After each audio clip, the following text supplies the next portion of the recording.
Hi friends, Hema committee report പ്രകാരം പുതിയൊരു ഇരയിൽ ഒരു വേട്ടക്കാരനെ നമ്മുടെ മാധ്യമങ്ങളിലെല്ലാം നിറഞ്ഞു നിൽക്കുകയാണ്. അത് മറ്റാരുമല്ല, നിവിൻ പോളിയാണ്. ഈ ആരോപണം വന്ന ഉടനെ തന്നെ നിവിൻ പോളി പത്രസമ്മേളനം വിളിച്ച് നിവിൻ പോളിയുടെ ഭാഗത്തെല്ലാം കാര്യങ്ങൾ നിരത്തി കഴിഞ്ഞിരിക്കുന്നു. നമുക്ക് അതിനെപ്പറ്റിയാണ് ഇന്ന് ചർച്ച ചെയ്യാൻ പോകുന്നത്.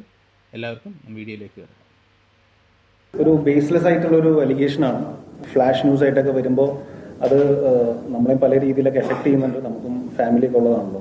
അപ്പോൾ നിങ്ങളിങ്ങനെ ന്യൂസ് ഇടുന്നതുകൊണ്ട് കുഴപ്പമില്ല, പക്ഷേ അതിൻ്റെ ഒരു ബേസെങ്കിലും ഒന്ന് അന്വേഷിച്ചിട്ട് നിങ്ങൾ ഇത്തരം ന്യൂസുകളിലേക്ക് പോയാൽ നല്ലതാണെന്നൊരു അഭിപ്രായമുണ്ട്. എൻ്റെ ഭാഗത്ത് ന്യായമുണ്ട്, അല്ലെങ്കിൽ ഞാൻ അങ്ങനെ ഒരു കാര്യം ചെയ്തിട്ടില്ല എന്ന് എനിക്ക് 100% ഉറപ്പുള്ളതുകൊണ്ട് തന്നെയാണ് ഞാൻ മീഡിയനെ എനിക്ക് ഇന്ന് തന്നെ പ്രസ് മീറ്റ് വിളിച്ച് എല്ലാവരും കാണണമെന്ന് പറഞ്ഞത്. നിങ്ങൾ ന്യൂസ് കൊടുക്കണമെങ്കിൽ കൊടുത്തോളൂ, അത് നിങ്ങളുടെ ഉചിതം പോലെ ചെയ്യും. പക്ഷെ ഇത് നാളെ അത് സത്യമല്ലെന്ന് തെളിഞ്ഞാലും നിങ്ങൾ ഇപ്പം ചെയ്യുന്ന അതേ രീതിയിൽ തന്നെ എൻ്റെ കൂടെ നിൽക്കണം എന്ന് ഞാൻ നിങ്ങളോട് അപേക്ഷിക്കുന്നു. അതാണ് കാര്യം. ഇപ്പം നിവിൻ പോളി പറഞ്ഞനുസരിച്ചിട്ട് പുള്ളി ഈ കമ്മിറ്റ്മെൻറ്റ് ചെയ്തിട്ടില്ല എന്നാണ് പുള്ളിയുടെ ഒരു വാദം പുള്ളി പറയുന്നത്. പുള്ളിയുടെ വാദങ്ങളെല്ലാം നമ്മൾ പ്രസ് മീറ്റിൽ നന്നായിട്ട് കേട്ടിട്ടുണ്ടായിരുന്നു. ഇനി വേറൊരു വീഡിയോയുടെ നമുക്ക് ഇതിൻ്റെ അനുബന്ധമായിട്ട് കേൾക്കാനുണ്ട്. നമുക്കിനി ആ വീഡിയോയിലോട്ടൊന്ന് കടന്നിട്ട് വരാം. നിവിൻ പോളിയുമായി ദുബായിൽ വെച്ച് കൂടിക്കാഴ്ച നടത്തിയ റാഫേൽ മാതൃഭൂമി ന്യൂസിനോട് പരാതിയിൽ പറയുന്നത് പോലുള്ള സംഭവം ദുബായിൽ വെച്ച് നടന്നിട്ടില്ല. ദുബായിൽ മാളിൽ വെച്ച് നിവിൻ പോളിയുമായി കൂടിക്കാഴ്ച നടത്തി. കഴിഞ്ഞ നവംബറിൽ ബന്ധുക്കൾക്കൊപ്പമായിരുന്നു കൂടിക്കാഴ്ച. സിനിമാ നിർമ്മാണത്തിന് സാമ്പത്തിക സഹായം നൽകുന്ന റാഫേലുമായി ദുബായിൽ കൂടിക്കാഴ്ച നടത്തിയെന്നാണ് നിവിൻ പോളി വാർത്താ സമ്മേളനത്തിൽ പറഞ്ഞത്. നവംബറിലായിരുന്നു അല്ലേ ദുബായ് മാളിൽ?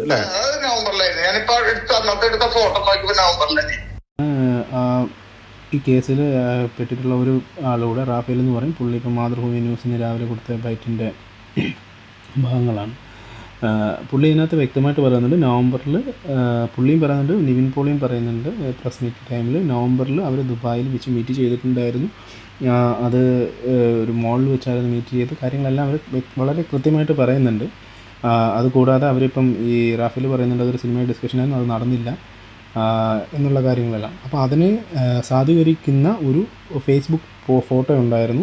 അത് നമുക്ക് AK സുനിൽ എന്ന് പറയുന്ന പ്രൊഡ്യൂസറുടെ ഫേസ്ബുക്ക് ഫോട്ടോ ലിസ്റ്റിൽ കയറി നിങ്ങൾക്കും ലഭിക്കുന്നതാണ്. ആ ഫോട്ടോയാണ് ഞാനിപ്പം ഇതിൻ്റെ കൂട്ടത്തിൽ അറ്റാച്ച് ചെയ്തിരിക്കുന്നത്. സോ ഇനി ഞാൻ പറഞ്ഞല്ലോ, ഇതിനകത്ത് എല്ലാത്തിനും ഒരു ശരിയും തെറ്റുമുണ്ട്. ഇത് പോലീസ് കണ്ടുപിടിക്കട്ടെ. ഇതിനകത്ത് തെറ്റ് ചെയ്തവർ ആരാണെങ്കിലും ശിക്ഷിക്കപ്പെട്ടേ പറ്റൂ. ഇതിനകത്ത് അതിനുള്ള അർഹതയുള്ള ആളാണ്. പിന്നെ ഇതിനകത്തൊരു കേസ് എന്ന് പറഞ്ഞാൽ അതിനകത്ത് മയക്കുമരുന്ന് നൽകി, ബോധമില്ലായിരുന്നു എന്നൊക്കെ പറയുന്നത്. അപ്പോൾ ഈ ബോധമില്ലാത്ത സമയത്ത് എന്താണ് അവിടെ സംഭവിക്കുന്നത് എന്ന് കണ്ടുപിടിക്കണം. അതിനകത്ത് യഥാർത്ഥ പ്രതികളോ അതിനകത്ത് രക്ഷപ്പെട്ടു പോകാൻ ഉള്ള സാധ്യത കൂടുതലാണ്. അതുകൊണ്ട് അത് ഒരിക്കലും രക്ഷപ്പെടാനുള്ള അവസ്ഥ നമ്മൾ ഉണ്ടാക്കരുത്.